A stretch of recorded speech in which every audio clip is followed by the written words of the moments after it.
West ইন্ডিজের মাটিতে সর্বোচ্চ রান করেও জয় পায়নি বাংলাদেশ। টসে হেরে ব্যাট করতে নেমে শুরুটা মোটেও ভালো ছিল না বাংলাদেশে। মাত্র 9 রানেই দুই ওপেনার তানজিদ হাসান ও লিটন দাসকে হারিয়ে বিপদে পড়ে টাইগাররা।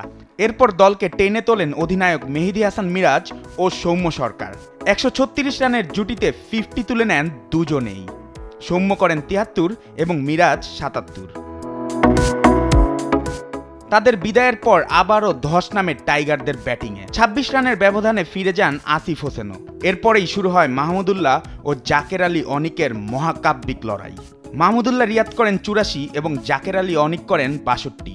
গড়েন ষষ্ঠ উইকেটে বাংলাদেশের ওয়ানডে ইতিহাসের সর্বোচ্চ 150 রানের পার্টনারশিপ। বাংলাদেশের ইনিংস থামে 321 রানে। বল হাতে শুরুটাও দুর্দান্ত ছিল বাংলাদেশের। নাসুম আহমেদের দ্বিতীয় ওভারেই রান আউট হয়ে মাঠ ছাড়েন ব্র্যান্ড কিং। পরের ওভারেই বোল্ড হয়ে ফেরেন অ্যাথানেস। এরপর অধিনায়ক শাই হোপও স্লিপে ক্যাচ দিয়ে ফিরে যান। 31 রানে 3 উইকেট হারিয়ে চাপে পড়ে যায় ক্যারিবীয়রা। কিন্তু চতুর্থ উইকেটে কেসি কার্টি এবং অভিষিক্ত আমির জাঙ্গু দেখান প্রত্যাবর্তনের এক ভয়ঙ্কর রূপ। আমির জাঙ্গুর দুর্দান্ত সেঞ্চুরি এবং কেসি কার্টির 95 রানে গড়া 132 রানের জুটি বাংলাদেশের বোলারদের দিশেহারা করে তোলে। রিশাদ খান কেসি কার্টিকে 95 রানে আউট করলেও ক্যাচ মিসের সুযোগ কাজে লাগিয়ে সেঞ্চুরি তুলে নেন আমির জাঙ্গু। ম্যাচের 45তম ওভারে গুদাকেশ মোটির 44 রানের ঝড়ো ইনিংসে 25 বল হাতে রেখেই জয় পায় ক্যারিবীয়রা।